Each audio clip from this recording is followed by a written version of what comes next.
আজ আকাশে বাতাসে পুরো পুজো পুজো ভাব। এই টপটা সেদিনকেই কিনে আনলাম। মানি প্ল্যান্টের মতনই গাছ তো, আশেপাশে এত বিল্ডিং তৈরি হচ্ছে। এখন দেওয়াল হোল করে মিটারটা বসাবে।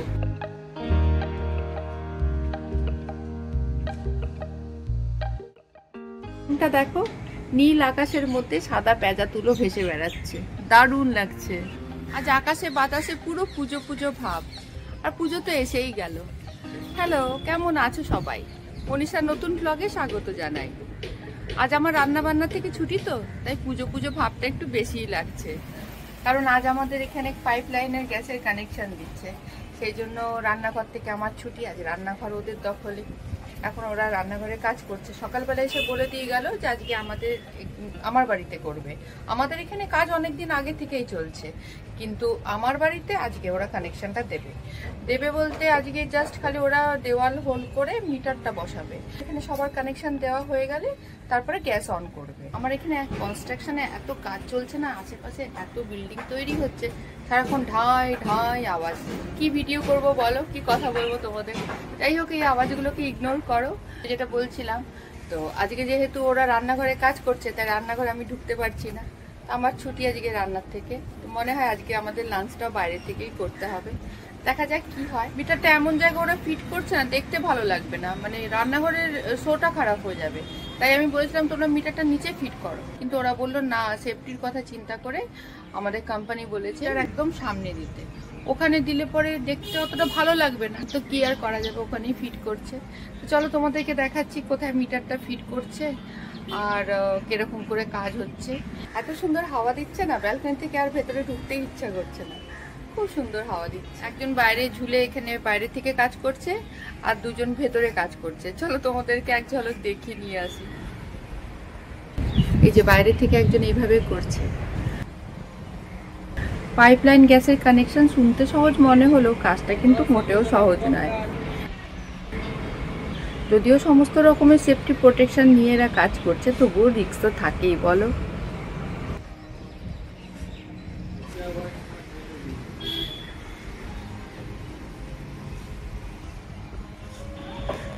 একজন নিচ থেকে পাইপগুলো দিচ্ছে, আর সেটা দড়ির সাহায্যে উপরে তুলে দেওয়ালে বসানো হচ্ছে। চলো এবার ভেতরটা দেখাই।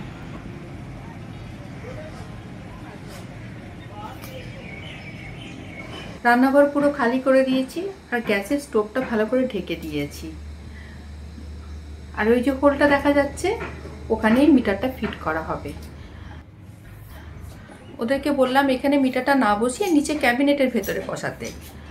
ক্যাবিনেটের আড়ালে থাকলে বাইরে থেকে দেখা যেত না, আর এখানে এরা এমন জায়গায় দিচ্ছে, রান্নাঘরে ঢুকতেই একদম সামনে মিটারটা দেখা যাবে। অনেকবার এদেরকে বললাম, কিন্তু এরা বলছে কোম্পানির পলিসি মিটার নাকি খোলা জায়গায় দিতে হবে। তো কি আর করা যাবে, এরা এখন আমাদেরকে যেটা বলছে সেটাই আমাদের শুনতে হবে। রান্নাঘরের শোটা একটু খারাপ হলো এই যা। গ্যাসের সিলিন্ডারের মধ্যে যে অন অফ করার সুইচটা থাকে, সেই সুইচটা নাকি মিটারের মধ্যেই থাকবে। এবার থেকে মিটার থেকেই অপারেট করতে হবে।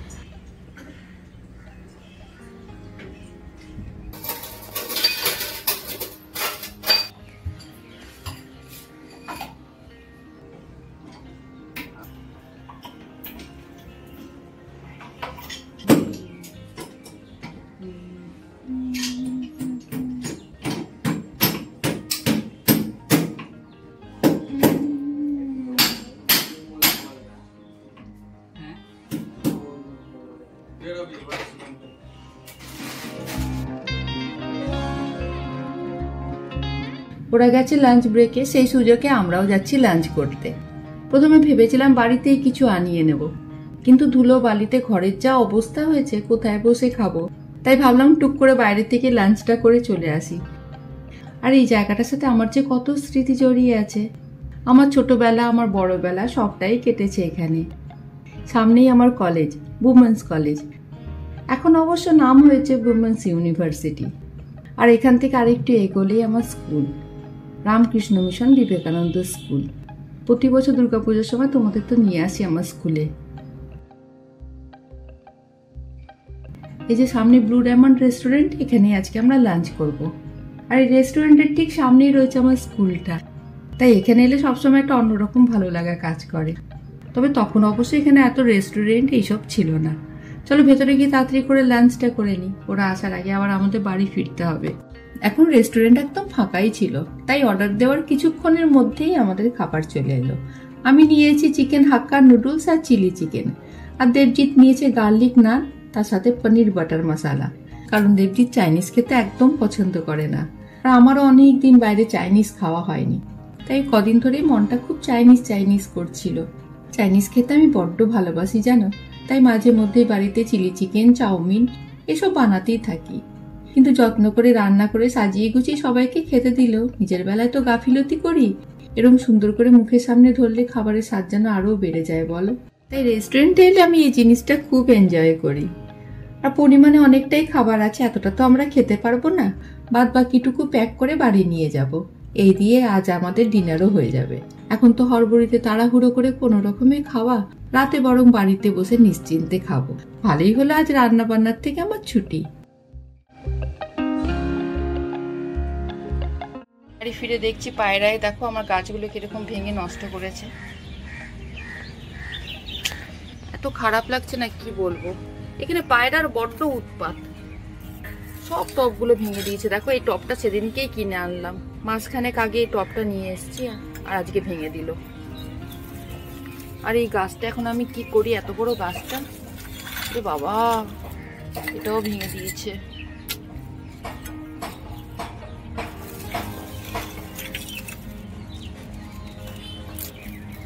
কি করব এবার আমি, দুটো টব আমার ভেঙে দিল।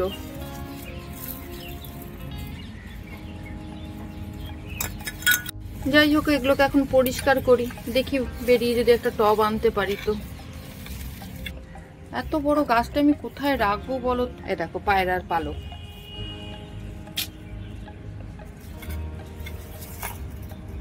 কি আর করবো, এগুলোকে এখন পরিষ্কার করি। দিনটাই পুরো আজকে আমার নষ্ট করে দিল, পুরো ব্রোকেন হার্টটাকে নষ্ট করে দিল।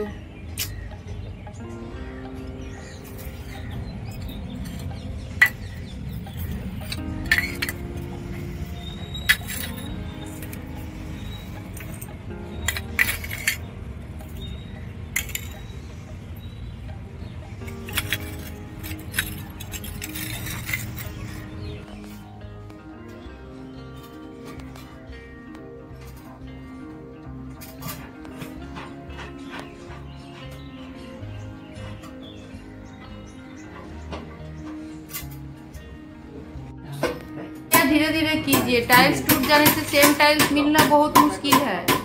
ऐसे बिल्डर एकदम खराब टाइल्स दिया है, ये टाइल्स अभी टूट जाएगा तो मैचिंग टाइल्स नहीं मिलेगा। এর দেওয়ালে এত ঠোকাঠুকি করছে, আমার যা আতঙ্ক হচ্ছে। আসলে বিল্ডারের তৈরিটা একদম শক্ত পোক্ত হয় না, যতটা বিশাল, কিন্তু এদেরকে কে বোঝাবে। মানি প্ল্যান্টটা বসিয়ে রেখেছি আপাতত এই টবটার মধ্যে, একটা নতুন টব এক্সট্রা আমার রাখা ছিল, তার মধ্যে মানি প্ল্যান্টটাকে বসিয়ে দিয়েছি। আর ব্রোকেন হার্টটা কোথায় রাখবো ভাবতে ভাবতে মনে পড়লো, আরে ব্রোকেন হার্ট তো জলেও ভালোই থাকে, তো গ্লাসে জল দিয়ে ব্রোকেন হার্টটা এমনিভাবে রেখে দিয়েছি। এদের কাজ প্রায় হয়ে এসছে, এদের কাজ শেষ হলে শুরু হবে আমার কাজ।